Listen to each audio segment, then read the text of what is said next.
Olá, boa noite. Estamos aqui para mais um lançamento da Coloplast, a Jornada do Cuidado por Etiologia. Eu sou a Cristiane, enfermeira estomaterapeuta e especialista clínica da linha de Wound Skincare. E hoje eu vou falar um pouquinho mais sobre essa ferramenta que nós estamos lançando para vocês. Mas antes disso, eu gostaria de contar como que foi toda a elaboração dessa ferramenta, né? De onde nós partimos e onde nós chegamos. Esse material a gente começou a trabalhar em 2020, quando lançamos os 4 consensos, que falavam sobre o tratamento de feridas crônicas. Nesses 4 consensos foram discutidas melhores práticas de como tratar feridas crônicas, onde a gente falava sobre o gerenciamento do espaço morto, gerenciamento do exudato, infecção e biofilme e o cuidado integral de pessoas com feridas. Só que ter somente esses 4 consensos não era o suficiente. A gente sabe que o tratamento de feridas no Brasil está muitas vezes na mão do não especialista. E a gente sabia também de pesquisas que realizamos o quanto era necessário que esses não especialistas tivessem uma orientação de como tratar essas feridas. Para isso, em 2020, a gente começou a trabalhar na nossa primeira ferramenta, que foi a Jornada do Cuidado de Feridas. Essa ferramenta ela foi trabalhada no ano de 2020, 2021, quando ela foi lançada na Europa. Então, a gente teve a primeira versão dela. Só que não daria para a gente ter somente a versão em inglês. A gente queria trazer a versão para cá e traduzir essa versão que a gente tinha de uma forma que ela ficasse linkada aos preceitos científicos com terminologia correta. Então, a gente trabalhou na tradução dessa ferramenta e fez uma parceria com a Sobest para assegurar que todos os termos que nós utilizávamos nessa ferramenta eram corretos e baseados em preceitos científicos. Essa ferramenta nós lançamos no ano passado, em março de 2023. Só que, no mesmo momento, a Global continuou trabalhando outras ferramentas, porque a gente sabe que existem lesões que são mais incidentes no nosso dia a dia, como as lesões venosas, a úlcera no pé da pessoa com diabetes, as lesões por pressão. E muitas vezes elas têm algumas particularidades que o não especialista acaba deixando passar ou não sabe a importância de fazer aquela avaliação. E aí a gente pensou, vamos trazer uma ferramenta mais focada, linkada nessas etiologias. Nós fomos trabalhando também no ano de 2022, 2023 nessas ferramentas, e ela foi lançada no ano passado na Global, na versão em inglês, e nós também traduzimos novamente, dessa vez em parceria com o board da Coloplast, que são 4 enfermeiras especialistas, e novamente buscamos a Sobest para que a gente fizesse uma parceria e realmente assegurasse que os termos utilizados e que o que estava sendo dito ali estava baseado em preceitos científicos. E é essa ferramenta que eu estou trazendo hoje para vocês. Mas para falar um pouquinho mais sobre como foi essa parceria com a Sobest, eu gostaria de convidar a professora Sônia Dantas, presidente da Sobest, para que ela falasse um pouquinho mais sobre isso para vocês. Muito obrigada.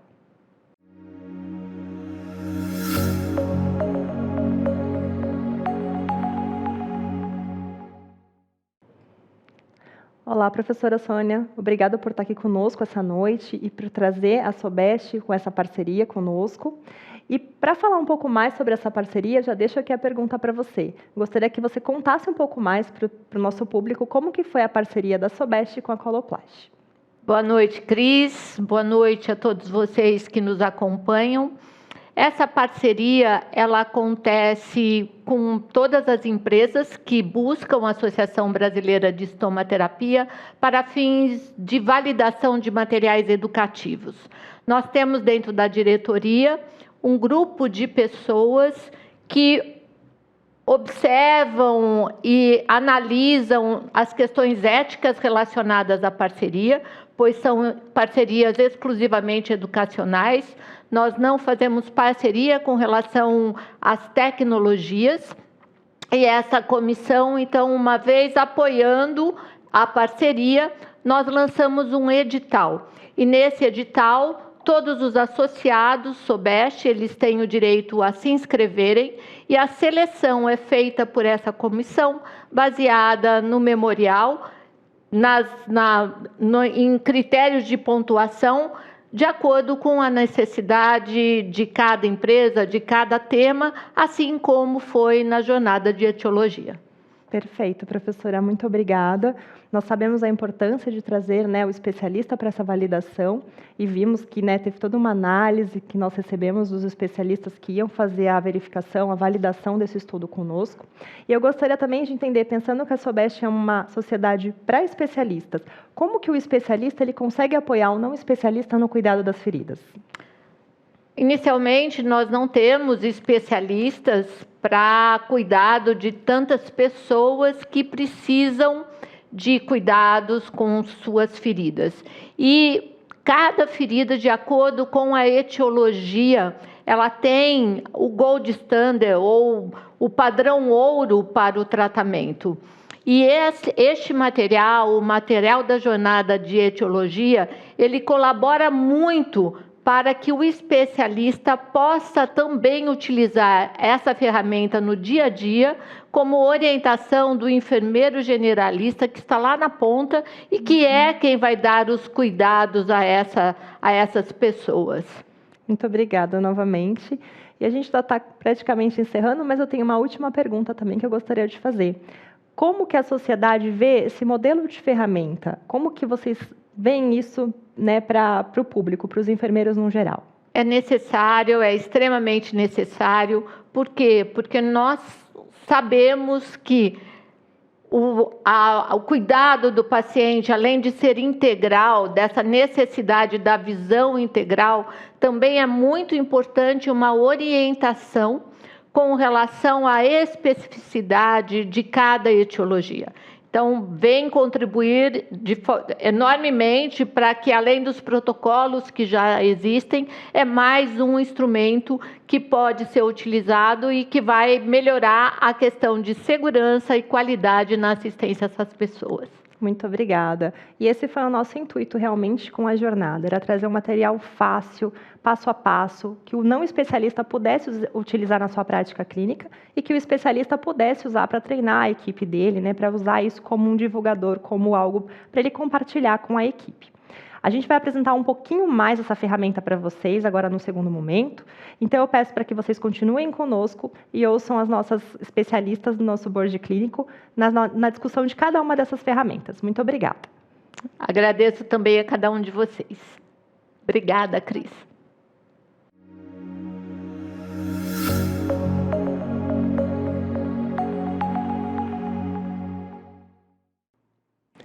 E dando continuidade ao nosso lançamento da Jornada do Cuidado por Etiologia, nós convidamos a enfermeira Nilce Bolto, enfermeira especialista em podiatria, e a enfermeira Karina Trovarelli, especialista em estomaterapia, para que a gente pudesse discutir as nossas jornadas.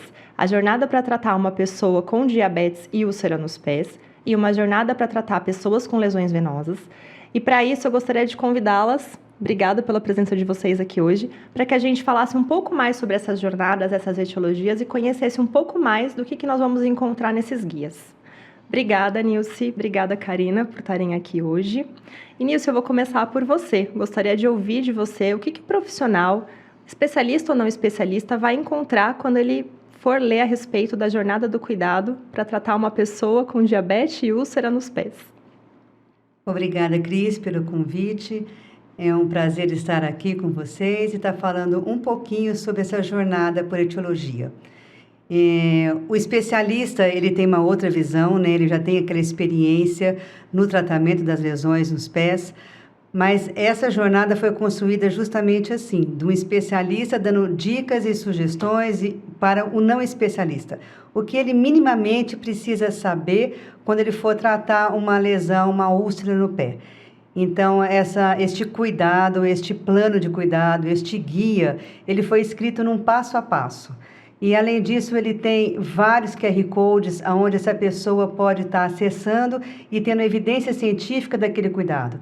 Então, ele foi muito bem planejado, muito bem construído, de um especialista para o não especialista, pautado em evidências científicas. E é isso que a gente vai encontrar nessa jornada. Perfeito, Nilce, muito obrigada. Karina, você teve a mesma percepção que a Nilce da jornada? O que você encontrou no material? O que te agradou? Muito obrigada pelo convite de estar aqui novamente e de participar dessa jornada do cuidado com as pessoas com feridas. Esse guia, ele foi descrito, como a Nilce disse, né, de especialistas para não especialistas. E eu já passei por isso, Cris. No começo da minha carreira, eu atendia pacientes com feridas, eu não entendia do assunto e eu tinha muito medo de errar. Eu não queria prejudicar aquele paciente, eu queria ajudar, né? E eu buscava orientações, cartilhas, mas os materiais eram muito vagos, né? Então eu tive que estudar bastante tanto é que hoje sou especialista. Mas esse guia, ele foi desenhado especialmente para atender este enfermeiro, que está numa unidade de saúde, que não tem a prática diária de cuidar desses pacientes todos os dias, mas não quer errar. Quer ajudar o paciente a melhorar a cicatrização, sua qualidade de vida, né? E ter uma vida de volta socialmente, né? Na sociedade e na sua família. Perfeito, Karina, muito obrigada. A nossa ideia com essa jornada era justamente essa mesmo, que a gente fizesse o material passo a passo, que apoiasse no especialista e que tivesse uma linguagem simples. Então, a gente fica muito feliz que vocês tiveram essa percepção ao trabalhar na tradução e na validação do conteúdo. E eu preparei um guia aqui para ir me guiando durante a nossa conversa, para que a gente aborde alguns pontos importantes. Então, entrando um pouco mais na ferramenta e para entender um pouco mais sobre essa ferramenta, eu volto para você, Nilce. Eu gostaria de saber como que esse guia, o que é uma úlcera no pé da pessoa com diabetes, né? Antigamente a gente falava nas UPDs. Então, o que é? Como que o profissional pode identificar uma úlcera no pé? Então, o PD é um termo genérico, né, conhecido mundialmente, e a gente antigamente falava pé diabético. E agora, a gente corrigindo, a gente tem dito que são úlceras localizadas nos pés de pessoas com diabetes. Como o próprio nome diz, nos pés são úlceras localizadas abaixo dos maléolos. Essa úlcera pode estar localizada em antepé, em médio pé, em retropé, na região plantar ou na região dorsal. E o mais importante é que esse não especialista aprenda a identificar quais são as características. A gente sabe que essas úlceras podem ser isquêmicas, neuroisquêmicas ou neuropáticas. As isquêmicas, puramente isquêmicas, são 15%. As úlceras neuroisquêmicas são 50% e as neuropáticas 35%. Então, essas úlceras, assim, praticamente 85% delas têm acometimento neuropático, né? Então, essas úlceras terão as características que normalmente são úlceras plantares, com hiperqueratose e tem todo o comprometimento da neuropatia diabética. Então, o guia ele vai estar falando sobre isso, né? Sobre como a gente fazer desde o rastreamento de risco, né? O guia começa no rastreamento, quais são os dispositivos, as ferramentas para a gente diagnosticar a neuropatia. Então, ele fala sobre o monofilamento, ele fala do teste do toque leve, para você identificar se ela é neuropática. E depois ele vai evoluindo para você identificar qual é o grau de isquemia que pode ter. Toda pessoa com diabetes, ela pode apresentar, 50% apresenta algum grau de doença arterial periférica. E esse é muito importante a gente detectar, porque muda totalmente o nosso plano de cuidado quando tem uma isquemia presente. Então, esse guia ele vai estar trazendo tudo isso, assim, ele vai conduzindo o raciocínio clínico. Isso é importante, porque se a pessoa ela vai sendo direcionada, ela vai raciocinando e ela vai tomando condutas de acordo com esse raciocínio clínico, com essa expertise que o especialista quer passar para o não especialista.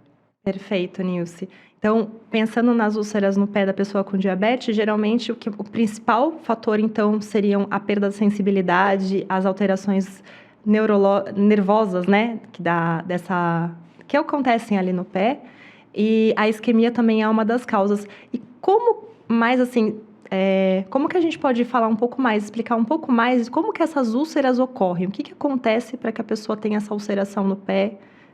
Né? Por que elas ocorrem? Qual a principal causa dessas ulcerações? Sim, a gente chama isso sobre mecanismo de ulceração. Perfeito. E esse mecanismo ele vai acontecendo, é como se fosse uma história natural.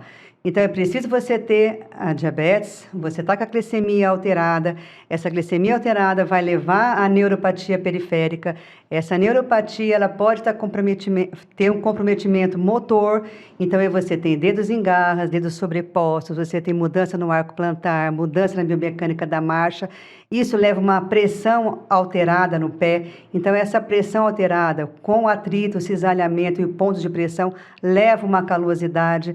Essa calosidade num pé insensível, essa pessoa não sente aquele calo, não sente aquela bolha, não sente aquela dor que uma pessoa que não tem perda de sensibilidade sente. Ele acaba tendo um aumento daquele calo. E aí, na presença de qualquer trauma, que pode ser até um calçado inadequado, ele vai romper, porque o calo já é uma lesão pré-ulcerativa, esse calo rompe e aí está instalada uma úlcera. Então, esse é um mecanismo de ulceração de uma úlcera neuropática. Então, a gente tem que tratar desde a prevenção. Se detectou que é um pé neuropático, você já começa a prevenir aquela lesão desde um calçado adequado para evitar que você tenha, no caso, uma calosidade. E a isquemia ela vai estar presente, então a gente tem que estar sempre atento, né, na palpação de pulsos distais e na realização de um ITB ou encaminhar para um especialista vascular, porque você tem que detectar qual é o grau de isquemia que pode estar presente nessa pessoa com diabetes. Perfeito, Nilce. E eu não escolhi à toa vocês duas no mesmo momento, porque apesar de serem etiologias completamente diferentes, causas diferentes, mas eu gostaria de ouvir você, Karina. A gente pode observar também uma doença arterial periférica ou uma isquemia num paciente com uma lesão venosa? E esse é um fato muito comum, embora triste, ele é muito comum. O paciente que tem úlcera vasculogênica, ou seja, úlcera nas pernas, ela pode ser de etiologia venosa, arterial e mista, tá? Então, quando esse paciente não tem fluxo arterial chegando até a ferida, o paciente sente uma dor persistente 24 horas por dia, essa ferida dói, essa perna dói, mesmo quando ele vai dormir, mesmo quando ele vai repousar, essa dor ainda piora. E o enfermeiro que não sabe diagnosticar qual que é a úlcera venosa, arterial ou mista, né, pode ainda tentar colocar um curativo e piorar essa lesão. Isso é muito grave, porque em alguns casos pode até levar à amputação. É importantíssimo que o enfermeiro saiba diagnosticar corretamente qual é a ferida. A úlcera de etiologia venosa, arterial e mista, para que ele faça o tratamento correto. Se ele fizer o tratamento errado, realmente ele vai prejudicar muito o paciente. É isso que a gente foca nesse guia. Perfeito.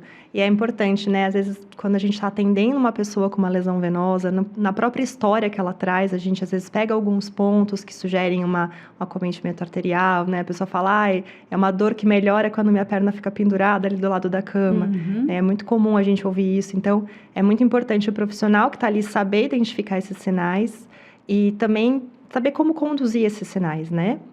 Aprofundando um pouco mais nesse tema, como que o profissional poderia avaliar uma lesão venosa para descartar um acometimento arterial? O que a gente tem de indicação hoje para esse tipo de avaliação?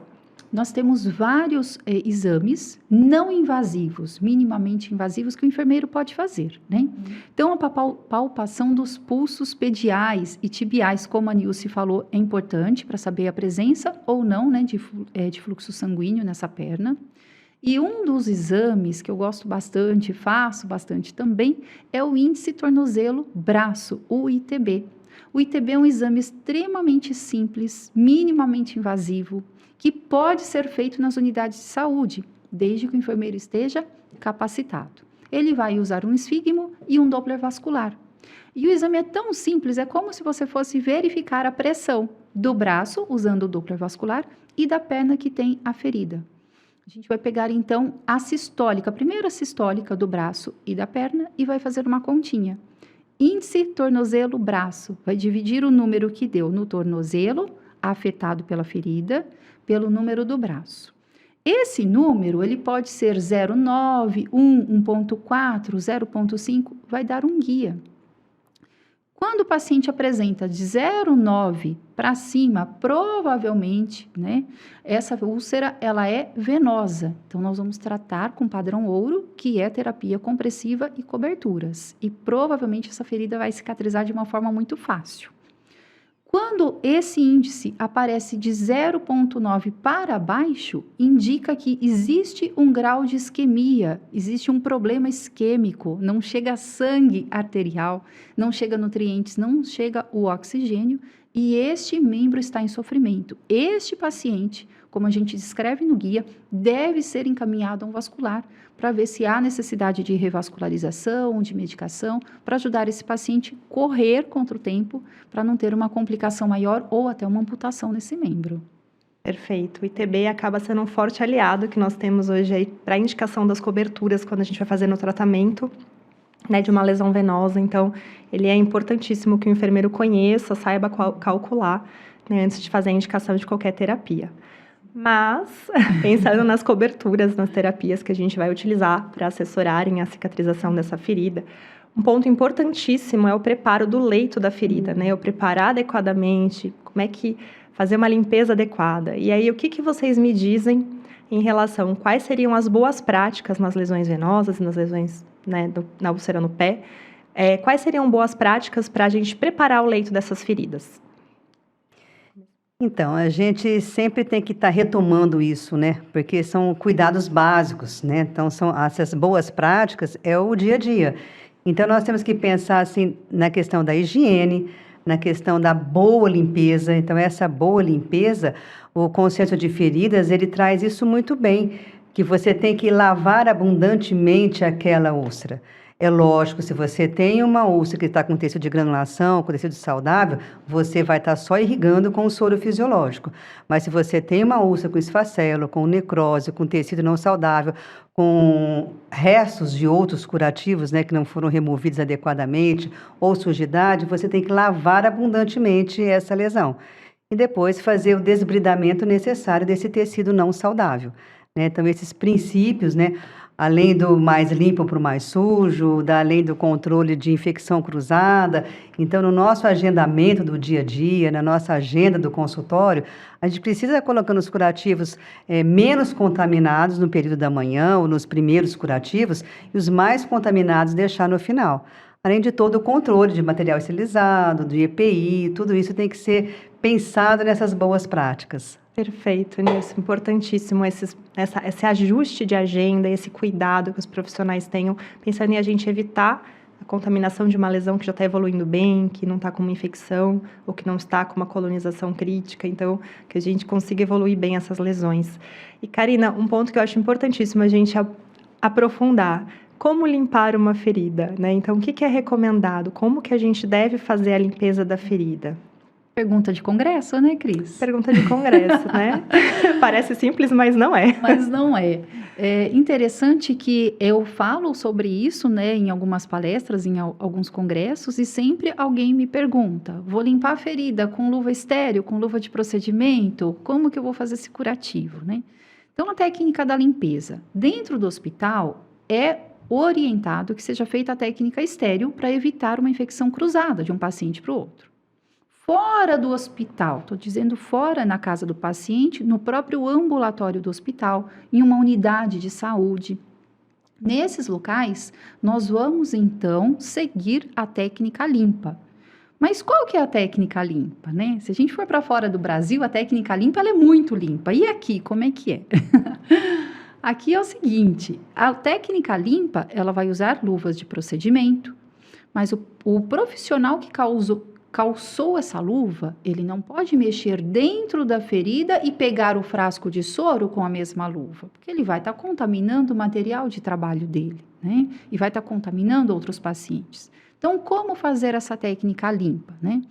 Então, coloca a luva de procedimento, lava as mãos antes, calça a luva de procedimento, tira aquele curativo sujo do paciente, tira o excesso de sujidade, joga tudo isso num lixo e lava as mãos de novo, calça outra luva, deixa todo o seu material aberto, limpa muito bem essa área periferida, de 15 a 20 centímetros em volta da ferida primeiro, quando nós estamos falando de uma ferida vasculogênica, né? Uma ferida na perna, por exemplo.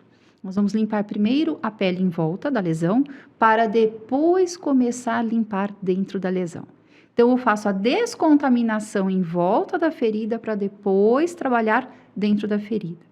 E como essa limpeza? É uma limpeza suave, mas efetiva, né? O consenso traz muito isso, limpeza terapêutica. Eu vou retirar o resíduo do curativo anterior, o excesso de esfacelo, vou fazer uma limpeza para que o tecido de granulação ele tenha condições de crescer, ele tenha um ambiente favorável. E como a Nilce disse, se tiver um tecido inviável, precisa fazer o desbridamento, o controle antimicrobiano, e importantíssimo nas úlceras venosas, que drenam muito, manejo efetivo do exudato. Então, a cobertura que vai em cima dessa ferida, ela precisa ser adaptada para absorver todo o exudato mesmo sob compressão. Hoje, a úlcera venosa, o padrão ouro, é a terapia compressiva. Então, essa cobertura, ela precisa absorver esse exudato e reter dentro dela para evitar a maceração. Perfeito, meninas.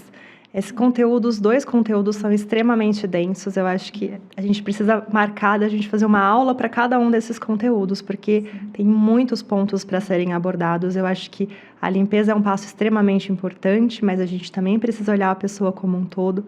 Eu acho que quando a gente pensa em ambas as lesões, a gente não dá para eu olhar somente para a lesão e eu não avaliar a parte nutricional, estado emocional, outras questões que vão interferir, aderência à medicação. Então, se a pessoa está se medicando corretamente, está aderindo, está fazendo os cuidados que foram indicados. Então, acho que a gente precisa depois marcar mais um encontro para que a gente dê continuidade nesses temas. Mas, por hoje, a ideia era apresentar de uma forma um pouco mais geral os conteúdos. Esses conteúdos vão ficar disponíveis para vocês no nosso site Coloplast Professional. Então, todos esses guias vão estar disponíveis para download para vocês. E eu agradeço vocês e a gente vai dar continuidade agora, puxando para os nossos próximos guias, né, que falam sobre lesões por pressão, lesão por fricção e deiscência da ferida operatória. Muito obrigada. Obrigada, Cris. Foi um grande prazer participar de toda a construção deste guia. Espero com ele, né, que muitos enfermeiros não especialistas consigam ajudar os seus pacientes. Obrigada, Karina. Agradeço, Cris, o convite e a oportunidade para estar falando um pouquinho sobre o manejo das úlceras nos pés em pessoas com diabetes. Obrigada, Nilce.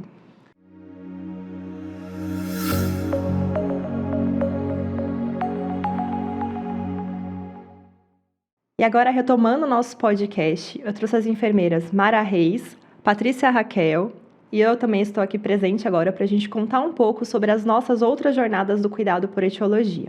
E eu vou começar essa nova discussão perguntando para a enfermeira Mara Reis como que foi, o que o profissional vai encontrar quando ele for estudar um pouco sobre a jornada do cuidado para tratar uma pessoa com deiscência na ferida operatória. Oi, Cris, obrigada. Vamos lá. É uma ferramenta, na verdade, um guia que foi criado baseado toda em evidência científica, que traz uma curacidade para o profissional não especialista, trazer para dentro do plano de tratamento dele uma abordagem que permita a ele tratar com mais eficiência, né, essa complicação, de modo que não retarde essa cicatrização e também não traga outras complicações, né, para esse paciente. A gente sabe que deiscência de ferida operatória não é um tema comum dentro da assistência do não especialista, mas a gente sabe também que são situações que acabam ocorrendo no dia a dia dele. É verdade, é muito comum. Eu fiquei um tempo trabalhando com pessoas com estomia e era muito comum quando eu chegava no domicílio pegar paciente que fez quimioterapia antes da cirurgia e eu ver deiscência da ferida operatória. E muitas vezes as pessoas têm muita dúvida, muita dificuldade em saber como tratar. Mara, uma coisa que eu acho que os profissionais vão perguntar é até quando eu considero uma deiscência na ferida operatória? Qual que é o tempo que eu posso considerar uma deiscência na ferida operatória? Na verdade, a gente precisa lembrar que nos primeiros dias pós-operatório, esse paciente ele vai apresentar alguns sinais e sintomas, né, dor, né, edema ali ao redor daquela sutura. Isso é normal, faz parte do processo inflamatório. Mas entre 4 e 14 dias, né, geralmente após a cirurgia, é que a gente pode considerar ali uma deiscência de ferida operatória, caso haja alguma complicação. Até 30 dias, né, após a cirurgia, ele apresentando algum desses sintomas mais atenuantes, a gente também pode considerar, né, uma deiscência de ferida operatória. A Anvisa, ela traz pra gente que quando a gente fala de feridas, de cirurgias que contêm implantes, a gente considera esse período um pouco maior, até 90 dias. Perfeito. Acaba estendendo um pouco o prazo, né? A gente pode, às vezes, ter ali uma deiscência e ver ali o implante, e a gente pode considerar ainda essa deiscência relacionada à ferida operatória. E quais seriam as principais causas que nós temos para que ocorram essas deiscências? A gente tem as causas mais conhecidas, né, que são as causas relacionadas à técnica, por exemplo, uma sutura que foi realizada e ela rompeu, né? A gente tem também o estresse, né, que pode ser causado ali, de repente o paciente tossiu, levantou antes do tempo, né? A gente tem a causa que por retardo da cicatrização, que é relacionada principalmente a alguma comorbidade que o paciente vai ter, mas a gente precisa também salientar que existem todos os cuidados pré intra e pós-operatório imediato, que se a gente não tiver esses cuidados, o paciente também pode evoluir para uma descendência de ferida operatória. E o guia, ele traz algumas informações acerca desses cuidados que o enfermeiro não especialista, ele precisa ter também em todas essas fases do período operatório. Não, perfeito. Você trouxe um pouco sobre o estresse. Eu lembro quando eu estava na assistência, né, em UTI cardiológica, a gente morria de medo quando o paciente pós-cirurgia ia tossir, a gente orientava, põe um travesseiro. Não sei se ainda orientam isso hoje, mas a gente tinha muito medo, né, das aberturas das cirurgias das feridas operatórias, né? Então, é muito importante a gente saber, mas que não é a única causa, né, da deiscência. A gente tem outras causas associadas também. Uma das causas que a gente identifica muito corriqueiramente, né, principalmente dos pacientes que eu recebo, é principalmente o cuidado pré-operatório desse paciente. Quando a gente fala de cirurgia plástica, por exemplo, tem todo um preparo imunomodológico que a gente precisa fazer nesse paciente que muitas vezes ele é deixado de lado. Então, é uma das principais causas quando a gente fala, por exemplo, de cirurgia estética. Né? Então, dependendo do tipo de cirurgia, a gente precisa dar uma atenção maior ali nas fases, né, comuns àquele tipo de cirurgia. Não, perfeito. Aí mesmo um paciente, às vezes, que já fez um tratamento prévio, paciente da oncologia, que fez uma quimioterapia neoadjuvante antes do tratamento, antes da cirurgia, ou que fez radioterapia, né, então radiou aquela pele. Então, são todos fatores que acabam agravando ou aumentando o risco, né, de uma deiscência. E conta uma coisa para mim também, a ferida, a deiscência, eu devo sempre associar uma infecção? O que você tem para me dizer sobre isso? Bom, Cris, como eu falei anteriormente, nesse período pós-operatório imediato, é natural que ela apresente alguns sintomas, né? Como dor, até mesmo um rubor ali na lateral, né? O edema, o próprio edema. Porém, esses sinais associados ao exudato abundante, de aspecto purulento, né? Aí sim a gente vai suspeitar de uma infecção. Perfeito. É sempre o sinal clínico, né? Sempre então, a avaliação nossa não acaba sendo importantíssimo. O guia dá isso pra gente? Você acha que tem? Isso. Eu ia colocar para você. O guia, ele traz pra gente quais são esses cuidados que a gente precisa ter após esse período, né, de pós-operatório, para a gente começar a avaliar esse paciente para ver o risco que ele tem de desenvolver essa infecção, né, essa ferida e posteriormente uma infecção. Então, a gente tem dentro do guia uma tabela de orientação de quais são as fases, quais são os sinais e qual é a classificação, porque a gente também tem as classificações, né, dos tipos de infecções. Perfeito. Muito obrigada, Mara, por essa explicação. A gente sabe que é um conteúdo extremamente denso também, como as outras que a gente já apresentou hoje, mas traremos mais conteúdos para os profissionais, para que cada vez mais a gente possa aprofundar e discutir esse tema que é super importante. Obrigada. E eu vou passar a palavra agora para a enfermeira Patrícia, que trabalhou muito no nosso material sobre lesão por pressão. E eu gostaria de ouvir de você, Patrícia, o que o profissional vai encontrar nesse material sobre lesão por pressão? Oi, Cris, obrigada pelo convite. É um prazer estar aqui hoje. Então, ele vai encontrar nesse guia, passo a passo, baseado em evidências, desde como que ele vai avaliar este paciente de forma integral, como prevenir a lesão por pressão, como tratar, em que momento eu vou precisar encaminhar para o especialista e até em algumas situações mais especiais. Perfeito, Patrícia. Quando a gente pensa no tratamento da lesão por pressão, eu acho que a gente tem uma ferramenta vindo forte, né? Eu conheço ela na língua inglesa, a Skin Tone. Você traria isso como um ponto de atenção para os profissionais de saúde? Sim, Cris, muito importante levantar esse ponto. Por quê? É muito comum na descrição você falar assim, hiperemia que não embranquece, né? Mas na tonalidade da pele escura, nós não vamos evidenciar. Então, é preciso palpar este local, né? Porque quando eu não identifico a lesão no estágio inicial, ela vai se tornar uma lesão mais grave. Então, eu vou palpar, ver se tem algo mais endurecido, a consistência dessa pele. Se ela, em relação à pele adjacente, ela tem um calor maior, né? Então, às vezes, você precisa também umedecer para poder ver se ela está mais brilhosa.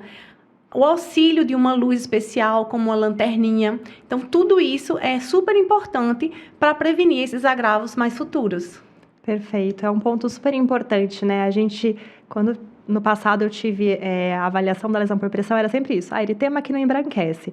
E aí a gente às vezes esquece que a gente tem aqui no Brasil uma miscigenação gigante, e a gente tem tons de pele, e a gente às vezes acaba não considerando, porque a hiperemia às vezes não está tão evidente num tom de pele mais escuro. Então a gente também tem que ter essa atenção e fazer essas outras avaliações, né? Importantíssimo.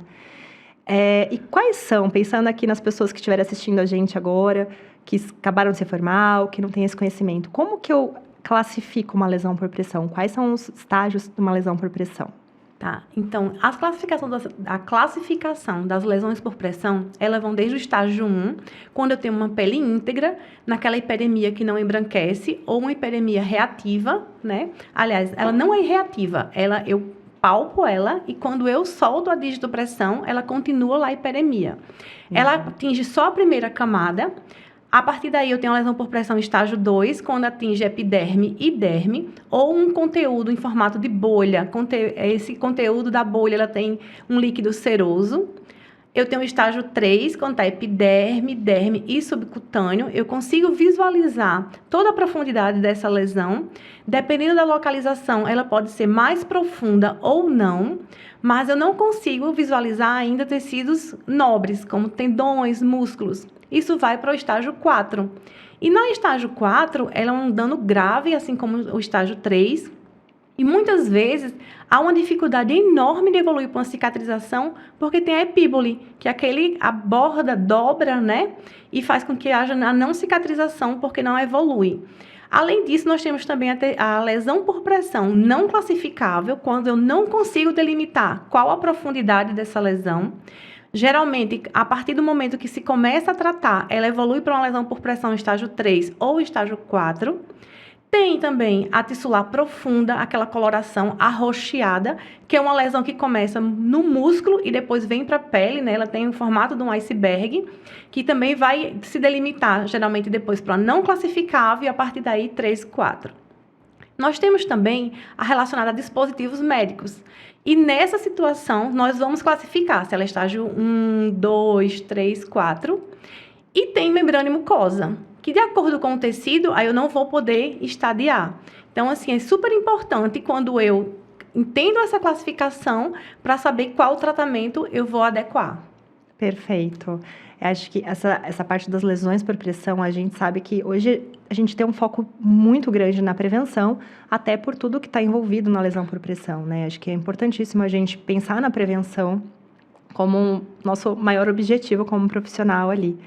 Mas a gente viu na época do Covid, principalmente, muitas pessoas desenvolvendo lesão por pressão. Eu acho que a parte dos dispositivos, né, que antes era dispositivo médico, alguns falam dos dispositivos em geral, ela veio muito forte nesse momento da lesão, porque a gente tinha que colocar a paciente em posições que a gente não era acostumado a colocar, então acabou, né, tendo que fazer adaptações e buscando novas soluções ali. Uma pergunta que eu acho que é importantíssimo: toda lesão por pressão é evitável? 100% das lesões, não. Mas a literatura nos diz que em torno de 95%. E quando é que eu vou classificar que essa lesão é não prevenível, né? Que ela não foi evitável? Eu tenho que encontrar que 100% das medidas de prevenção foram implementadas, todas as medidas de suporte, a nutrição adequada, um curativo adequado com multicamadas e adesivo de silicone para não causar novas lesões nesse paciente. E quando eu encontro tudo isso, e mesmo assim ele desenvolveu a lesão, eu vou considerar que ela é não evitável. E está muito mais relacionado à condição clínica do paciente, ou seja, eu estabeleci todas as medidas de prevenção e mesmo assim ele está desenvolvendo a lesão. Está muito relacionado à condição clínica do paciente. Perfeito. A condição clínica acaba sendo um fator importantíssimo, né? Até por isso que a gente fala muito no cuidado integral à pessoa com ferida, né? Não adianta eu olhar somente para aquela lesão e tratar aquela lesão. Preciso ver se tudo que eu podia fazer eu fiz.